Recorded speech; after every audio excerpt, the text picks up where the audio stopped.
Good day. Dan Davis, President and co-founder of ADK Wealth Advisory Group and Financial Planning World co-founder.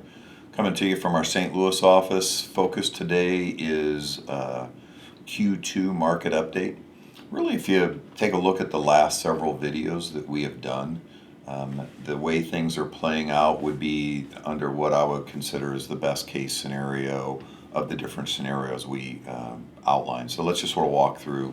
You had a video on the race between the vaccine and the virus. Clearly, the virus is still around, it's not left. But the vaccination rate, especially in key countries, whether you're looking at the United States, the UK, Israel, is just rocking. It is lagging in some other areas. The net effect of it, though, is I think that the vaccination part of the race is definitely winning out. No one really knows, will one of these mutations occur that creates a variant that renders the vaccine impotent, or even just reduces the efficacy, and that's really the big risk. I think the way that we're viewing it is, while that's a big risk, it's really more about what's happening in GDP, both in, say, the US and China. It's about corporate earnings, all of which are really at what I would classify as exceeding expectations. When you do Europe or you do emerging market ex-Asia, it is not the case. And so as a result, our ongoing thesis that the US will lead North America, China will lead Asia, that is continuing to play out. Jamie Dimon, the famous modern day banker, used the phrase last week that we're in a Goldilocks period for the economy, and I would totally agree with that statement. You still have risks of things like a nuclear shock or some kind of a real outlier, but we're firmly in the early stage, the recovery stage, and all the data that I'm looking at shows that we're beating expectations. So we had talked before about, we thought that the second half of 2021 you'd see the economy really having all oars in the water, and that it would really be in full effect, probably getting to middle stage sometime in 2022, and we do believe that. Not without risk, but that's how it's playing out. The month of April saw the first time for me where you start to see big reemployment of the hospitality sector.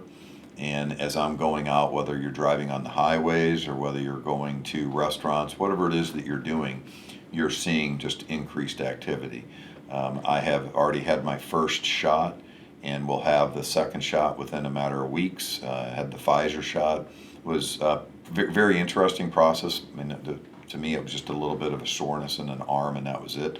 But having talked with many of our clients, I would say our clients who are over the age of 60, those who are going to get vaccinated, which is probably close to 100% of them, have already received their second shot, and they're starting to resume normal activity. Some with pre-existing conditions are playing a little bit more cautious.